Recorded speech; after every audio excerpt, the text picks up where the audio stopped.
Ladies and gentlemen, welcome back to Live with App 5. I'm in my glory right now because I'm a graffiti fan. And if you don't know who this is Bio from Tats Cru, the legendary Tats Cru. Welcome, my brother. Thank you for doing this. I appreciate it. Thank you. Thank you for your time. I know time is valuable, and you know the time he gave me was crazy, but I'm here. Goddamn it. You know, it is what it is. You know, if you want the interview, you gotta make it happen. But thank you. We are in his gallery, or it's not his gallery, but it's his for the next couple of weeks. He has some beautiful art pieces behind us. After the interview, I'm gonna do some BTS so you guys can see what's going on. Follow Wallworks on IG. Wallworks NY, yeah. Wallworks NY. Also, he has your IG is what? Bio Tats Cru. Bio Tats Cru. Simple. My brother, thank you. Like I was saying earlier, big fan, my brother. I used to be a fake writer. You know, junior high school. You know, you get a little marker. You see your name. Like, oh shit. So I always saw you guys. You know, in the early. I'm talking about 90, 88, 89. I used to go to James Monroe. Okay, yeah. You guys went to Monroe. We were gone by then. Yeah, you were gone by then. But my walk to school was, I used to live on Freeman and West Farms. Oh, okay. So I had to walk across the bridge. 174 bridge, and I had to go to, Elder, Westchester. Yeah. So you guys were, oh shit, and like I said, you don't lose the eye. When you tagging, you see names. You're always looking around. You know, I remember you guys. I remember Bester. You know, I remember Zone. Yeah. I know. I'm pretty sure you know all these guys. But I was reaching out to you, BG. I was just trying to get an interview with one of you because I know the story is legendary. Let's just start from the beginning. Born and raised. I was born and raised here in New York City. I grew up in Bronx River Projects. The legendary Bronx River Projects. Went to James Monroe High School. That's where I met Nysa and BG actually in James Monroe. Wow. I started writing probably like in '80. In junior high school. I had met Brim in junior high school. Nice. And Motherboy Bass. And originally when the crew started, it was TAT, and it was Brim's idea. And I remember meeting Brim downtown, on 116 in Harlem. Yeah. Downtown for us. Downtown for us. Yeah.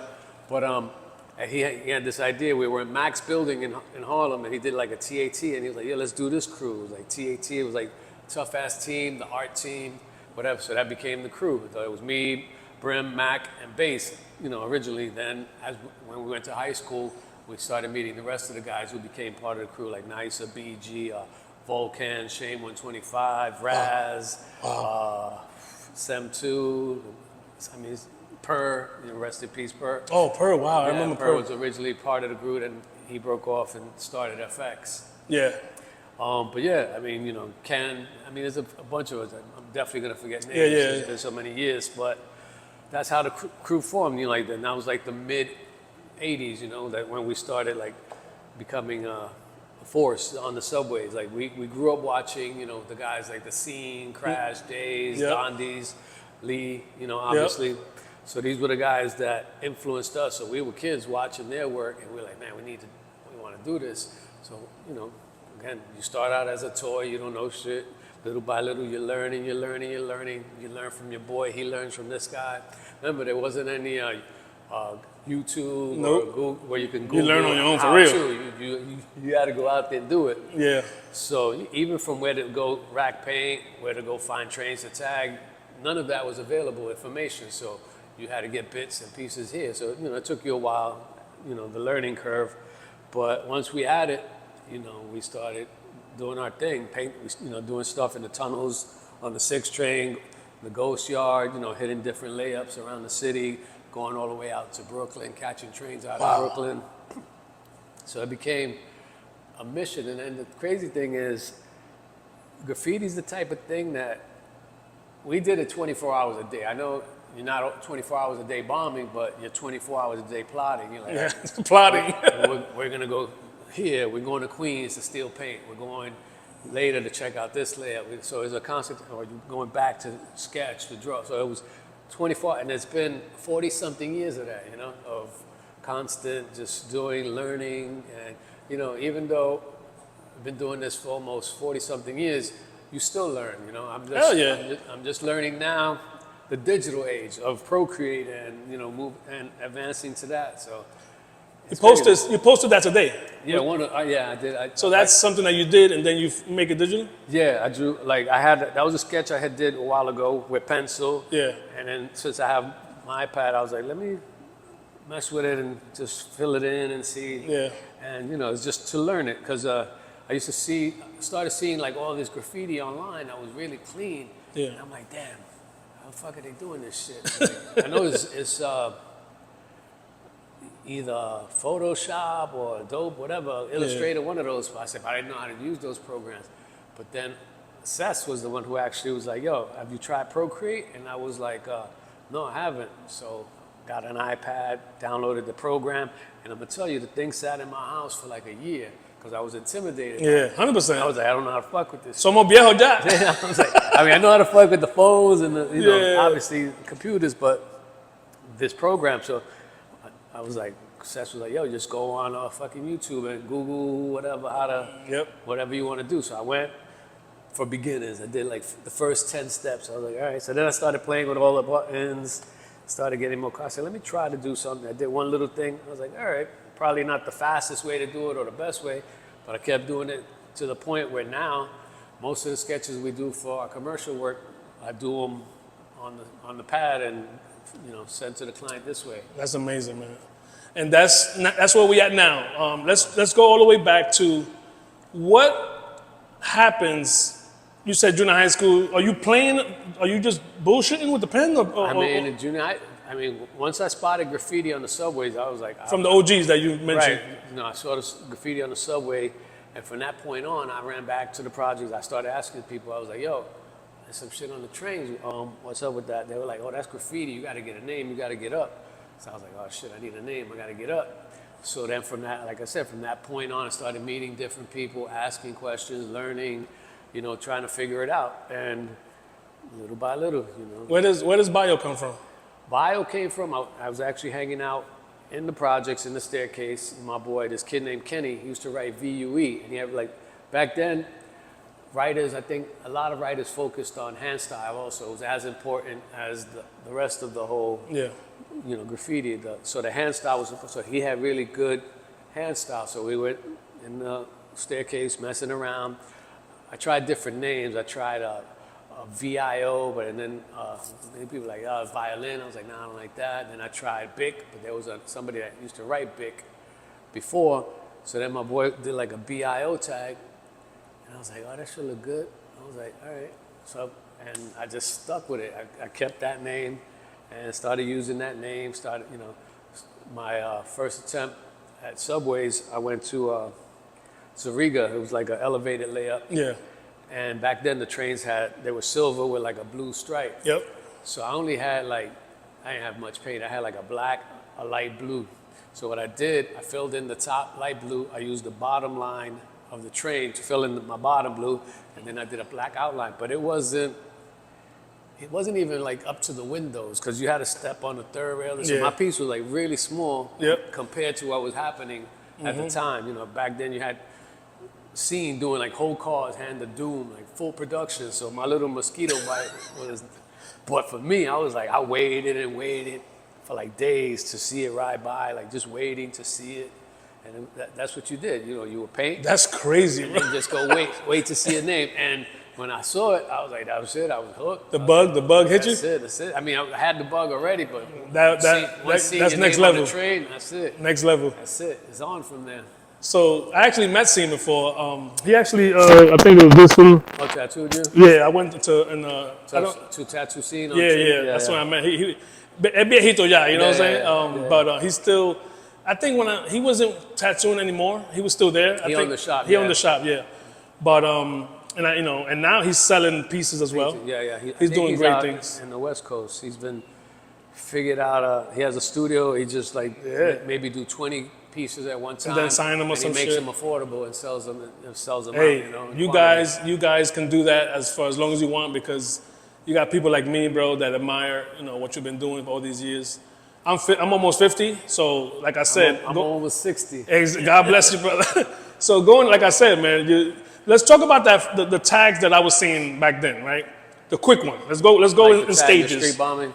So the quick one, you could get, 20 tags out of that can, maybe 30, whatever. Maybe about. Yeah. All right. So that's called a tag. Yeah, that's tagging. Let's educate the that's people. Your tag. A tag is your signature. Your tag is your name. Your tag is kind of like your when you sign a check. That's your signature. That's a signature. So your tag is your signature, and people got different names. So your tag, you develop a style for your tag, and for the most part, it stays that way. Once you develop it to the point where you feel it's perfect, it just stays that way. Yeah, because yours was the same. It stays the rest of it. Brim was the same. Yeah, it stays. BG was the same. Yeah, I mean, throughout the years, you play with it. You play with mess it, but yeah. it more or less it remains consistent. You got guys like in the Bronx, like Buster, you've seen.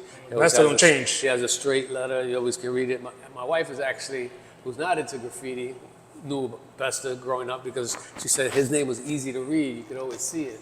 And I know he was I met him at the other tattoo shop in Fordham. Oh, Tough City. Tough City. So he was there, and I'm like, yo, big fan, and I took a picture with him and everything. And we went to the back because they have like a backyard where they bomb. Yeah. And he tagged, and he never stopped. Yeah. It flows. He goes B, the E, and then I'm like, yo, why? But I talked to him. I said, yo, why you tag so slow? I said, yo, you don't worry about getting caught? He said, nah. And he got a long name. Yeah. So all right, so let's go to the next step. After the quick tag, how do you, besides the train, it's the next step is the throw up.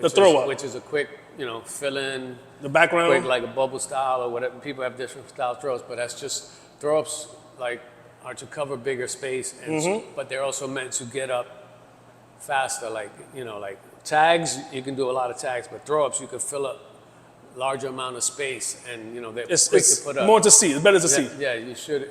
It doesn't take you long to do a throw up, so you could do 10 throw ups in a row, like that. Especially on trains, some guys would just do like a bunch of throw ups in a row. The same exact way. I like that. That's all part of the evolution. Tag, throw up, and then you go into the piecing. You have like simple style piecing where the letters are legible, simple colors, and that's where most of the public can read it. And then it goes to the next level, which is the wild style, which is the more complex. This is wild style? Yeah, these are more like wild style pieces here. So the one that I can read, right? I can look at that and it says bio, right? Yeah, that one. The one on top and the next three, I don't know what the fuck that says. Yeah. Unless you have the eye. So another writer is gonna catch it. Yeah, I mean most writers will be able to figure it out because a lot of the times all it is a letter embellished with arrows and connections and swirl. So you got to remove the bullshit and look for the key elements of the letter. Wow. So, because I can see the B in the second one. Yeah. And that's it. I'm lost. I mean, it's beautiful though, bro. It's because some people think it's just like wild, it's just do whatever, but it has to make sense. Like if you look, those connections that flow under the letter, they have to come out somewhere and connect to another part of the letter. It's like a maze. Yeah, it's like a puzzle. It's like a puzzle. But so let's go back again to Monroe. So you guys. So now you guys are form Voltron. Yeah, full Voltron. Right. So what is the message though? Because we're not talking about no money right now. We're talking about fame. No, it was just the idea was to get up. You just wanted to be up. We gotta. And it wasn't even to be like famous Hollywood famous. This was like hood famous. Hood famous, yeah. And within a smaller culture, just within the graffiti culture, you wanted to get known in the graffiti world. Like there were certain names that stood out, and you were like, you're aspiring to be that. To get that level of notoriety. Who? Not competition, but what guys were out at the same time as you? Was Zone out? Cope too? Cope was out, yeah. You had guys like COD, Wayne, Wen, Poem, Dero. A lot of these guys here in the Bronx. Who else? Early on, you had different guys from around the city. How about crews? Well, you guys don't. You had crews as well. They had crews, yeah. They had crews from Manhattan. You had crews like Castle Hill area. They had like a crew called UBA, and you had like TBT. There's different crews going on in the city, and you forget there's so many. Yeah, of course. But crews always existed. It was for fame. At this point, we're talking about we want to be the best. We want to be the top. That's all it's always been about. Getting your name out there, doing better pieces, and the next guy, getting more tags out, getting more throw-ups. It's about more, constantly. So, okay, before the children, before the women coming, Right. you teenagers, we ain't got no responsibilities, we live with mommy, whatever. How do you guys plan this? You gotta go to school, right? Technically. Technically. So are we 7 days a week? 7 days a week. This Holy is full time. shit. We would go to school, check in, homeroom, and out for the day. We on a train to Brooklyn, on a train to Queens to find, mom and pop stores or hardware stores where they don't have the paint behind cages. Because at one point. Wait. So we're not even buying the paint? No, we never bought the paint. Holy shit! That was not part of it. So wait, you could, and statute of limitation is gone. So we're cutting school, we're stealing paint, and we're bombing. So you guys don't give a fuck about jail at this point. And not paying for the subway. I mean, it's And all not part paying of for the it, subway. But that's not. But you know what? That's the lifestyle. It's all part of it. Yeah, it's not something you even think about. Oh, hell no. Like hopping the train, going to steal markers, going to steal paint. You're not even considering any of that to be illegal because that's just the stuff you need. So I need to get this stuff. I don't have money, but I'm gonna still get this stuff. Hilarious. So that's what we did. We went out finding stores where we could rack different spots around the city. As we got older, got licenses, got cars, we started driving, Now we're getting long big. night. Now we can drive to different spots, different, I locations. was gonna ask you that. So on foot, Bronx River's locked down. Westchester, Zoriga, Castle Hill, that's easy. Right. Because the train, anything that's train, you could do. Yeah, you can do it anywhere, get on Two trains? Did we fuck with the 2 train a little We bit? fucked with the 2 trains. We Damn. used to go on the PATH train to Jersey to go steal. We used to go to areas over there where we jump. And tag in Jersey too? We'll go to get the paint and steal. So we're not, wasted time in Jersey? No, we didn't really tag it because you don't want to make the places where you go hot. Like you don't want other people to know that you're in that area because then they'd be like, why are they here? And then they find the stores where you're going. So you want to remember, it's very, at that point, everything was very secretive. Like you don't want to give away where you're going to paint. You don't want to give away where you're stealing paint. You don't want to give away no information. That's crazy, bro. So it's all, if you know, whoever knows, and that's it. If you know, you know. That's it. What about, there's no, there's cameras, there's Polaroids, but. Yeah, like 110 camera. Yeah, and when we say fame, we're not talking about face fame. Because they got you don't want nobody to know who you are. No, you don't. So you're not wearing a jacket that says TS, Tats Cru. You don't got a ring or 3 foot, none of that. Everything is calladito. Everything. The only way you would know somebody was a writer if you looked at their sneakers on their hand.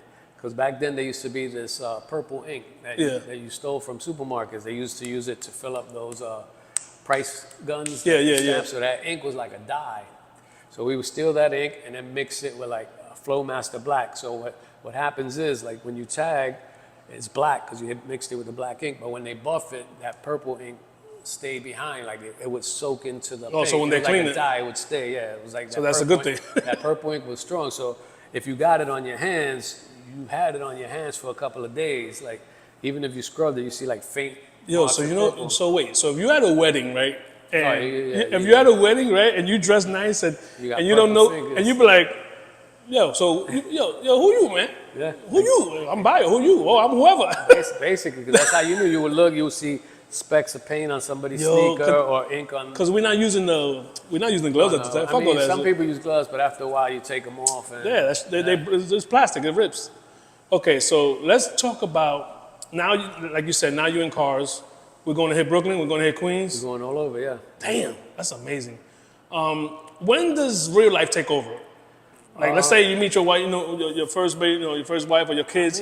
Does it slow down? Does reality get real jobs, anything like that? You do. I mean, you slow down for a bit, but it became the thing where, all right, now you're working, and like BG and I used to go, we were working and still go out driving around all night doing throw-ups around the city, and then go to work in the morning, do that kind of shit, You move out of your house, life becomes a little more real, you got bills, responsibilities, but we were still doing it. It's in the heart. We were still doing it. That shit is in your heart, maybe bro.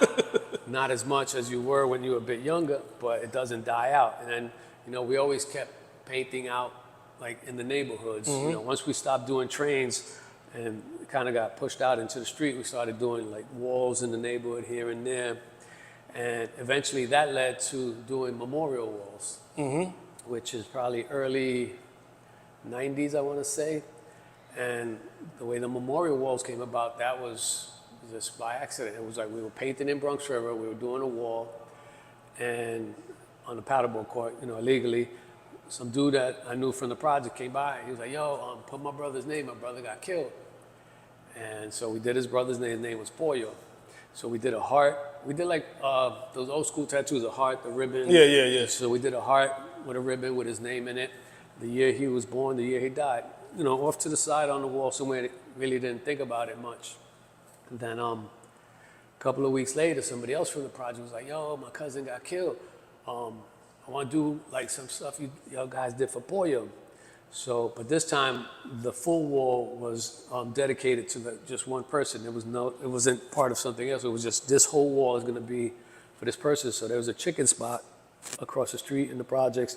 They had a wall. We used that wall. So we did like these graffiti style letters, soul, with like the 3D coming out the ground. And that was probably one of the first like dedicated memorial walls for a person that we did.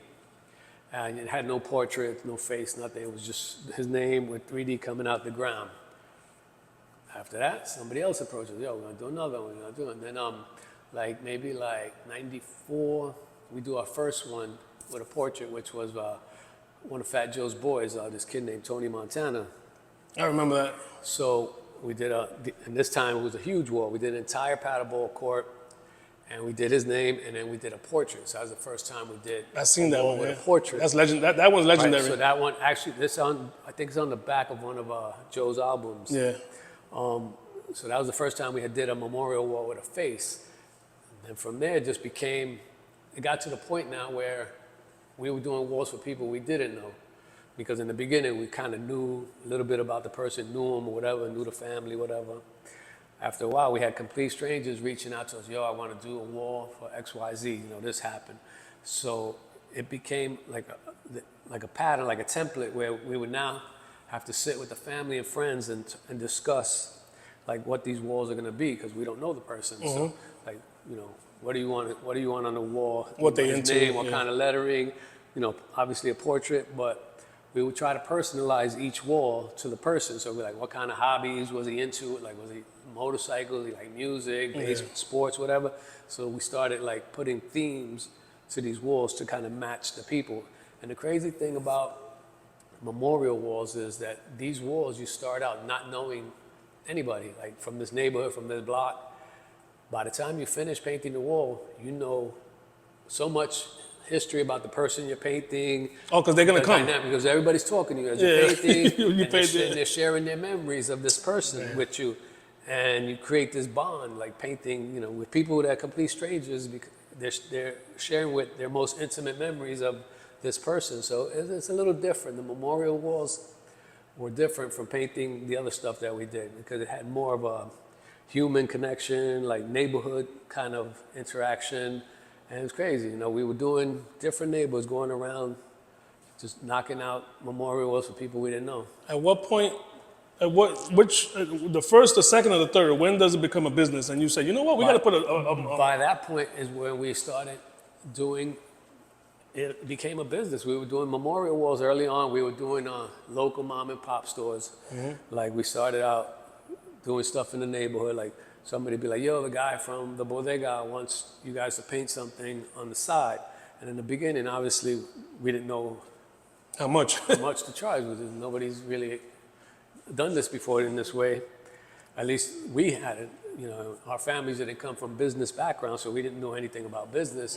So we were like, all right, so we would charge money and work for like a day or two, whatever, and be like, we made a little bit of money. Sometimes we made no money. We spent all this time, and we were terrible at business, But throughout you got to get burned. You got to get burned. Throughout the years, you learn. You start to learn about your rights as an artist, about your work, and what to charge. How long it's going to take. The equipment, the paint, based on past experience, what it's going to be used for, whether it's going to be reproduced. So you start learning this throughout time. Because there were many times early on where we did jobs where we made X amount of money, and we was like, all right, that was good money.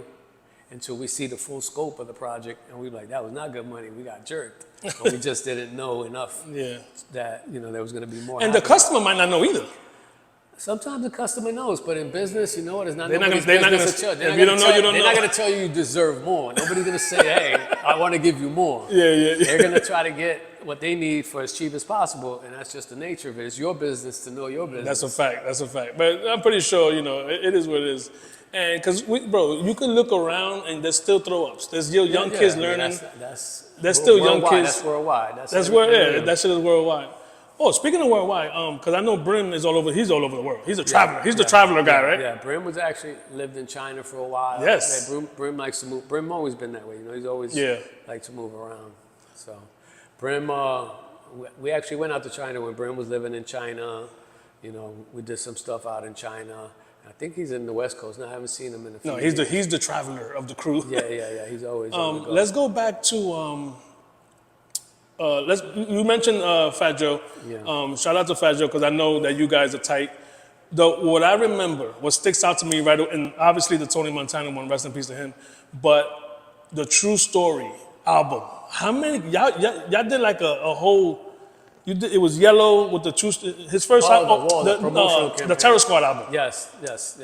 How many? By that time, we had already started doing, because leading up to before that, how we started doing that, we started doing. There was this artist in the Lower East Side named Chico. He was doing projects with Coca-Cola, like with this media company that they were hiring him to do work for Coca-Cola in the Lower East Side. So they wanted to do stuff in the Bronx, but Chico didn't have any walls up here. So he reached out to us. He hooked us up with the ad agency. So then we started doing, like in 95, 4 or 5, we started doing walls for like Coca-Cola and these different companies. So we got the idea, all right, so we started going around the city getting locations from different landlords, you know. Some of them, they would just give us the space just to keep it clean. Some we would pay, you know, for the space. So we started acquiring more locations. So by the time Joe's album came out, we were already in that process of doing promotional campaigns. So we just applied that to his album. You know, we took the artwork from his album and started doing walls around the city. So we would do maybe 5 Bronx, 5 Queens, 5 Brooklyn. Yeah. You know, so we would spread out throughout the city. There's some still around peeling, bro. Yeah, there was one. I think it's Gun Hill area. Yeah, that one. That shit is still peeling. That's just amazing. Yeah, I mean, so we did a lot of those, and then we started doing that. You know, once we started doing it for Coca-Cola, we got the idea of doing it for other companies. So we started doing stuff for Seagram's, and then once the hip hop artists started getting involved, they started like. I remember when Joe first came out, we used to get like stickers and like these wheat paste posters. And we would meet like 8, 9 o'clock at night and just spend all night till the morning, like 7 in the morning, going around putting up stickers and posters. For his brand. For his album, yeah. Like we would meet at Forest like 8, 9 o'clock and just roll the whole night till morning, just putting up posters and stickers. So now it's not about you. Now you're helping out your brother. Now we were like a marketing team. Yeah. And this was early on before, because then a lot of these hip hop companies started street developing street teams. Yeah. But we were doing that before they came out with the raps for cars and like legitimate street teams. We were onto it early.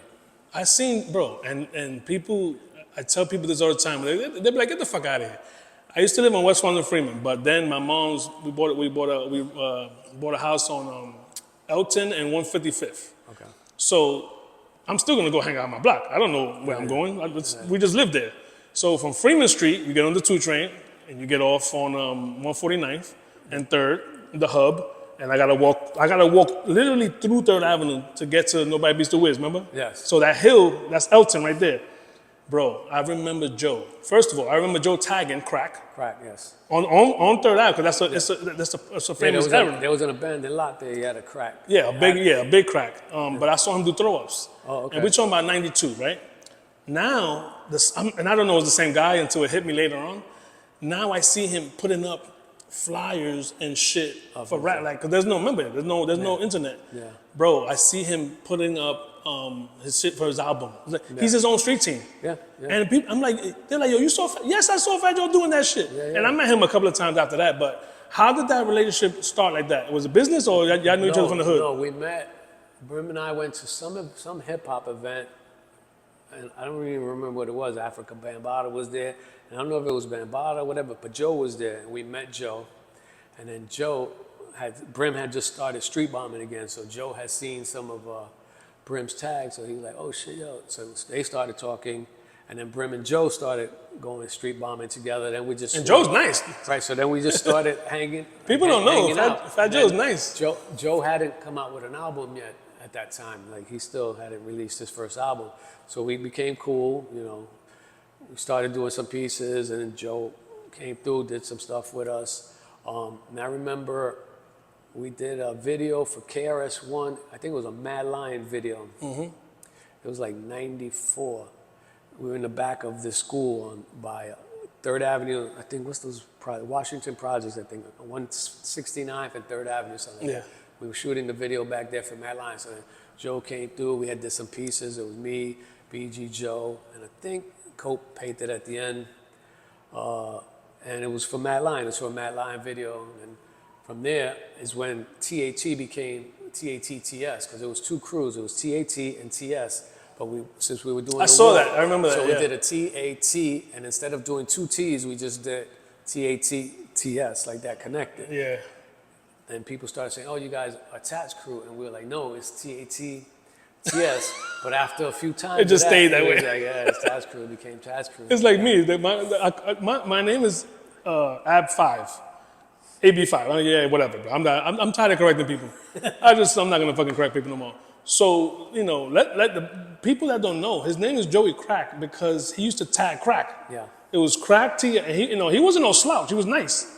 KRS-One was also KRS. One night he's nice. We went, me, Joe, KRS, and BG. We went street bombing with Source magazine. Look at that. One night. Yeah, it was bugged out. Went through Katona. We hit some few spots and stuff like that. But yeah, you know, Joe's always been into it. KRS loved, you know, graffiti as well. So even to this day, KRS-One still fully supports like the whole hip hop movement. He's on tour right now, and every show that he's doing, he brings in writers to do stuff on stage or whatever. To this very day. No, I love it. Okay, so let's talk about, you mentioned landlords and stuff. Explain to young writers that let's educate the writers. So when does it become illegal and when does it become illegal? As far as the owners of the building? It's only illegal if you get caught. No, there you go. No. I mean, obviously illegal when you don't have permission. It's legal when you have permission from the property owner or, you know, whoever is in charge of this property. You just go, you know, ask for permission. And back then, you know, obviously we did a lot of illegal spots as well. But after a while, it got to the point where we had to start getting permission because we were doing too much business and you had to come through for these companies. So we can't just go and do walls illegally for these companies. So we would have to go get permission, possibly pay for the space, you know. And we did that here in New York, but then we also started doing it in other cities, connecting with other writers, like in the major cities like LA, Chicago, Miami, like the bigger cities. We would connect with writers who were the top writers in those cities, have them find locations for us. So we would get all this work and then farm it out to other artists, you know, just spread out. Because we couldn't be in all these cities, so we were like, we need to develop a team where we can all, you know, spread out. That's fire. And in some cases, the property owner rather a piece than stupid throw-ups. I mean, it's going to keep his place clean. You know, they're tired of going out there and buffing the wall, and then the next day you got 4 more tags, and the next day you buff it, and then more tags. Because you're going to get more respect. Yeah, once you have something colorful, something nice on it, they're going to leave it alone. Yeah, so that for us became a selling point to some of these landlords. Like, look, we're going to maintain the property clean, just give us the space, and you don't have to deal with it no more. We'll handle it. So you know what's crazy? I was working for a plumbing company. He's on Longfellow, and you guys did a piece, JJ Plumbing. Oh yes. It's only black and white. It's simple. Yeah. It's simple as fuck. I don't know who did it. Y'all probably did that shit in 20 minutes. Yeah, I remember. Yeah, but shout out to Jerry, by the way. You know, Gerardo. Yeah, Gerardo, this is your shout out. You asked me, you want a shout out? This is your shout out. I don't call him Gerardo, but you fucked up. I call him Jerry. I call him. But now when I see him, you Gerardo. That's funny. Shout out to Jerry and Sonia. We love you. Sell that fucking van already, bro. Nobody want. He got that fucking Yankee van for fucking 20 years. For years. That's But dedication. so let's talk about what's going on now, my brother. What is it? First of all, before we get into this, what's going on here? Shout out just the main spot. How long you guys been there, and why did you even start that? Well, we've been in Hunts Point at the point now, I want to say maybe almost 30 years. Damn. We got there, 30 years. We've been there since Wow. 94, 95. I'm talking about paying rent, Yes, early on. When we first got there, how we got to the point is another story. Like, there was 4 directors who started the point. It was Mildred Ruiz, Steven Sapp, Maria Torres, and Paul Lipson.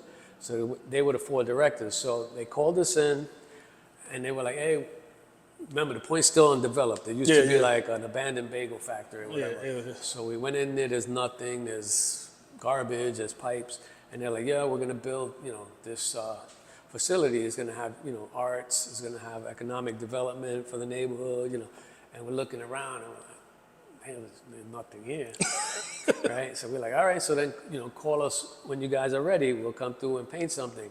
But as fate has it, turns out we needed to do a backdrop for some concert. And it was a pretty big backdrop. And normally we would go and tie it to a fence in the street and just paint it. Mm-hmm. But it was gonna rain those days. So we were like, what about if we go to that place where we met those people? They have like all that raw space where at least has some coverage of roof. Asked them if we could paint it there. So we went and said, we have to do this. Can we paint it? They're like, yeah. So they let us paint. Remember, it was dirt everywhere. There was nothing developed yet. So that became our introduction. They let us paint there. And then at the time, we were working with beepers. Yep. And so Old school. they told us, if you guys ever need to fax something or make a call, you could come use our stuff. They didn't have much at the time either. They had like a folding table with a phone and a fax machine and no furniture, nothing else. It was a startup. It was started from the bottom, for real. From the bottom, right. So throughout our travels, every day we would make at least a stop there at, either to fax something or do some business. Make a quick call. They allowed us to use the space. And then as they started growing, we started, getting more business and doing more work. So the main part of the building also has a smaller part outside, like an attachment. So one of the first tenants was it's called ICP, International Center for Photography. So they had fixed up half of that building outside, but the other part was still undeveloped. Mm-hmm. So the people from the point were like, listen, if you guys fix that up, you could use that as your office. Hell yeah.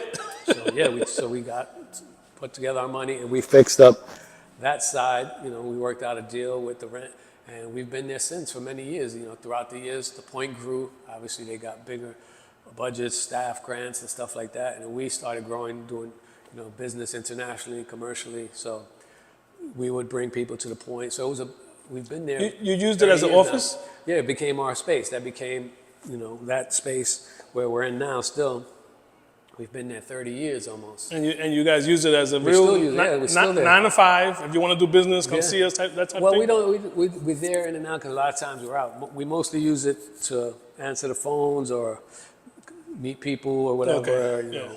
Answer emails. But all that stuff you could do remotely now. Yeah. Now that's why we hardly, we'll go. Like Nice is there now. He'll be there for a few hours and leave. BG may come in and then I'll go in.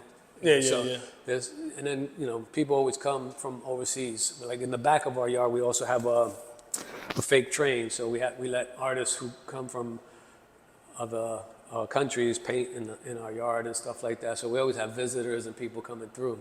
Is it walking distance? Yeah, it's like 5-10 minutes from here. It's It's really like up the block. Oh, cool. So can we go after this? Yeah, a little BTS? Yeah, we can go over there. There you go, people. I'm giving y'all some gems right now. So this is have you ever done this over there? Or that's not what it's for? Galleries? Gallery. No, they do have like a setup where they do shows, but they do photography shows for because they also teach photography to kids. So there's space that they use, like a small hallway that they use to exhibit the kids' photographs. They change it every couple of months. Have we ever done any exhibitions at the point? I don't think we have. I think we've just always used it as our office. Oh, okay. And all our events have been somewhere else. But we've also brought a lot of people, to the point, like, from the hip hop world. Yeah. And Oh, yeah, you guys have- companies that we've dealt with. There's a lot of pictures online about that. We've brought them to the point, you know, we've had Rakim, you know, a bunch of people that come through to do videos at our location. So, yeah, I mean, it's a small office, but we've got a lot of stuff done out of there. Things come out of there. Yeah, yeah. Okay, so let's talk about what's going on here. Shout out to Wallworks. We said that in the beginning. Yeah.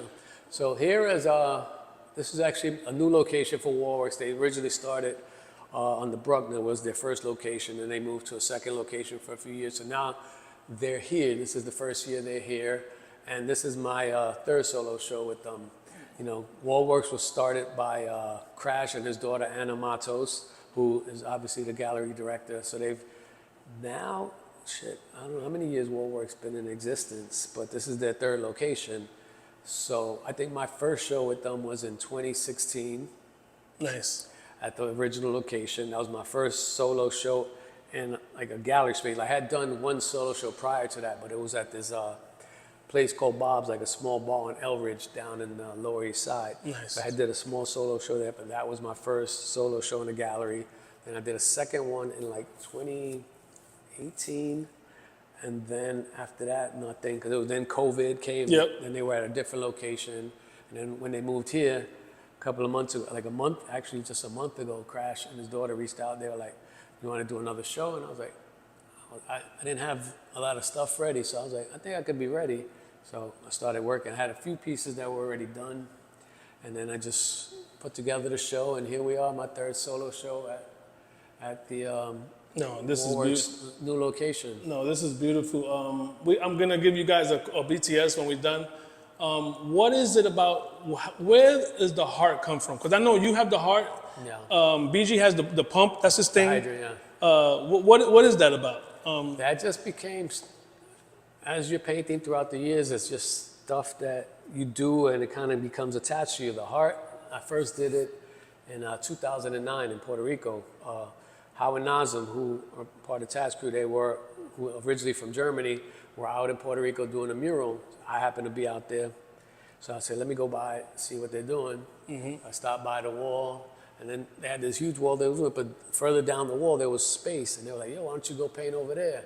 There's space if you want to paint. I was like, I didn't really come to paint, I just came to hang out. They're like, no, paint. So I was like, all right, so I decided to paint. It just happens that day was Valentine's Day. Wow. So I did a B, I, O, and then I dotted the I with like this heart, but I did like a raggedy with a lot of lumps and like a different version of what it is today. But I did that, and there was a friend of mine who lived out there, and she was like, oh, that looks bugged out. That's different. I never seen, like, you always see a heart like perfect or round. Like, 100%. That's pretty cool. You should continue doing it. So I did it a few more times, and then I stopped, and then I remember someone going, yo, are you going to do the heart?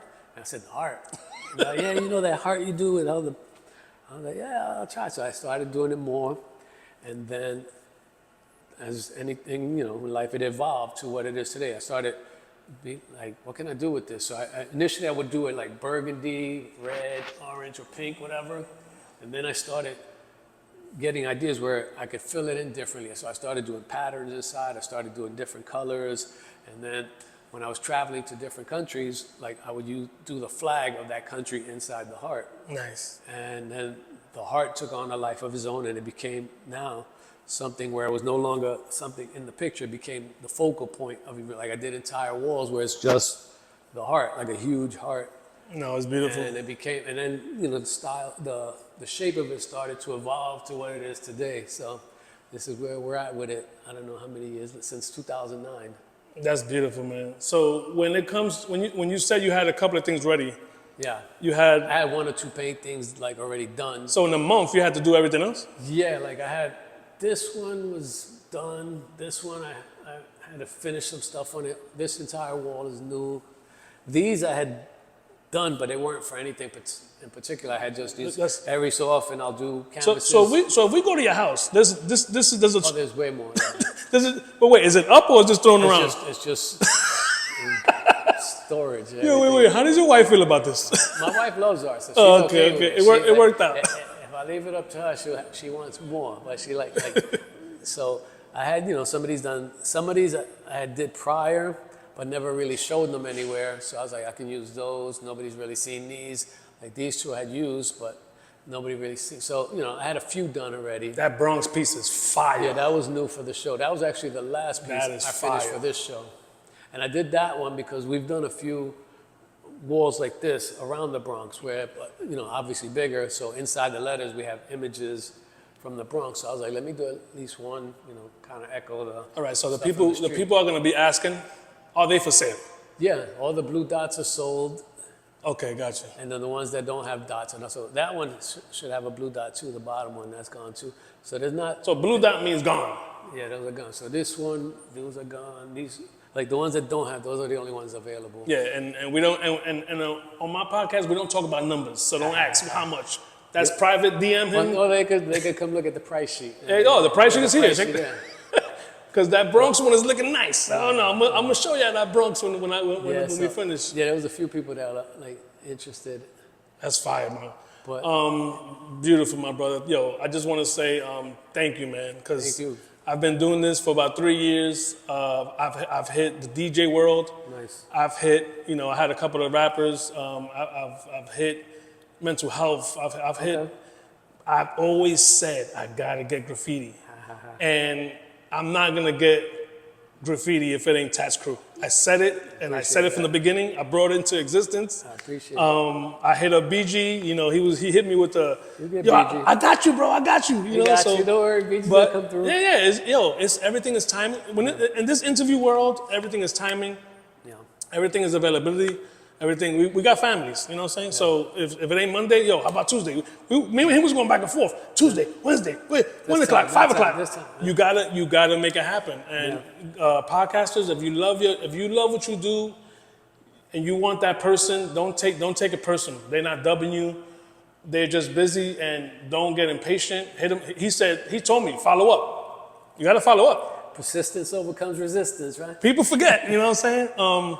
Anything you want to say to maybe your fans for 30 years, writers, you know? I just want to say to all the people that enjoy my art, I appreciate you, you know.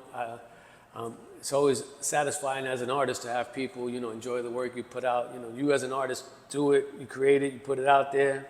You never know how it's going to be received. So I'm grateful to all the people that have supported, have bought paintings, and continue to commission us to do work. You know, they're the ones that make this happen.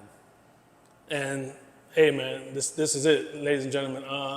Thank you again, my brother. This was a pleasure. Thank you. We're going to shoot over, go see Nicer, maybe talk to him for 10, 15 minutes. Yeah.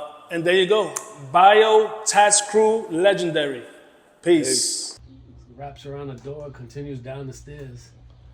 But so you guys, this is what you were saying before. You've been 30 years. Yeah, I mean, and this is just half of the stuff we have. We have a storage full room of stuff. This is everywhere you look, there's stuff. Look at the This is everywhere you look, there's stuff. look at the wow. If y'all know what that is, that's the Fat Joe 560 store. Oh yeah, It was on 3rd Avenue. Yeah, that's old. I forgot to ask you about. Let's talk about the famous Pun mural. The Pun. Rest in peace, Pun. Obviously, at that point, you guys were already taken off. Yeah, So it was easy to do that. Actually, when we did the Pun mural, we were scheduled to do some promo walls for that day for his album that was going to release. I don't know if it was the second album, I think, that was going to be released. So we were scheduled that day to go do, you know, Pun murals for the new album, which was going to be dropping later within the next month. And he was still alive? Yeah, he was still alive. He was still alive. And then that day when we were going to go paint, we were set up. We had everything loaded. We kept getting phone calls like, "Yo, is it true that Pun died?" And we're like, "I don't know. I haven't heard anything. I don't know. I have no idea." So we called Joe. Joe didn't pick up. So I called Joe's wife. She picked up, and she was like, "Yeah, it's true. Pun passed away this morning." So we were like, "Oh shit." We were like, "Pun he's really dead." So we're like, "Okay." So we were like, "Let's do." We sitting here thinking whatever. So then we had a wall not far from here where the big Pun mural is at. Underneath that wall, we used to have a wall with like this character that had a bulletproof vest with guns with a Puerto Rican bandana. I saw that. Yeah. So Pun's, when he first came out, he had, you know, rappers take promos pictures. So his promo pictures were in front of that wall. So we were like, why don't we do the Pun memorial wall over that wall, because he liked that wall. So we wound up doing it there. we instead of going to do the stuff for his album, we were like, all right, scrap that. And we went and started doing the memorial. We didn't really tell anyone that we were gonna do it. We just went out there, started painting, and it's crazy because painting first day, crowd started growing. Wow. By the end of that first day, mad crowd. Second day, street blocked off, cars, hundreds of people out there.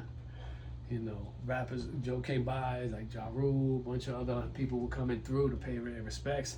And we hadn't told anyone that we were painting, but they started announcing it on the radio. I think Angie Martinez or something that was like talking about the wall, so then more people. By the end of the second day, when we finished, we left, we got arrested. There you go. There you go. So you guys want a story? That's a story. So the cops, whatever, they said they were watching us from like the first day or whatever, but they didn't want to arrest us at the wall. They were like, oh, because I said, why didn't you just grab us at the wall? They're like, nah, it's too many people. It's gonna be a riot, whatever. That's a fact. So their claim was that the property owner was filed a complaint that people were. I said, that's impossible. I said, we've been doing this wall for 10 years. The owner didn't call you to complain.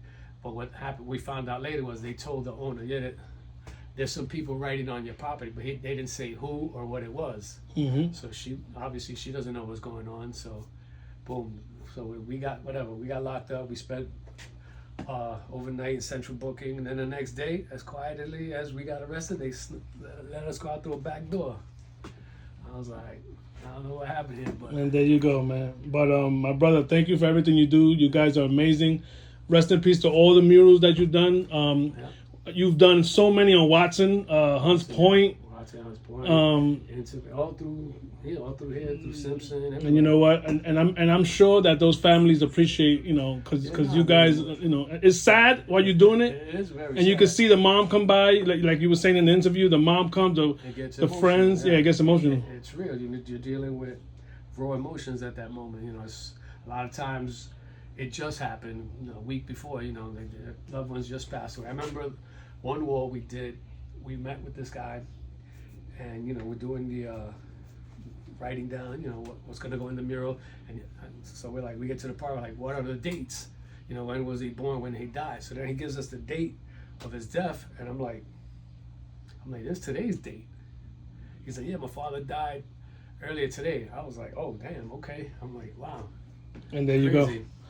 go. We got a special guest. We got Mr. Nick Walker. Would you like to be on camera, sir? By way of Bristol. No complaints. Would you like to be on camera? Yes or no? Yeah, sure. There you go. Yeah. Hey, he's a graffiti writer. I gotta get permission. No, Nick, what are you doing in these parts, my brother? I just come back, see my family, hang out with my daughter, and back in New York, that is. But today I just came up to the Bronx to see Bio's show. I was away, so I didn't manage to see the opening. So Well, Nick just got back. Yeah. You were in Japan, right? You had a show? yeah, I was in Japan. There was big show out there which I've been working on with the Adachi Hanger Foundation, and that's to do with the ancient Edo period of Japan, of ukiyo-e prints. So it's the original hand block prints that they used to make with hokusai, especially if you know the Japanese waves, those very famous images from hokusai. So I was over there for that, the grand opening, and also had a show in Sapporo. So yeah, it was busy. There you go. If you guys don't know, Google Nick Walker. You will get the history of this man. Okay. The good, the bad, and the ugly. Terrible. Terrible. Thank you, my brother, for hanging out. Yeah. Bio, thank you again. Right. Thank you. And we got BG in the back, looking cool. I forgot somebody did this for BJ. I don't remember who. But thank you, my brother, once again.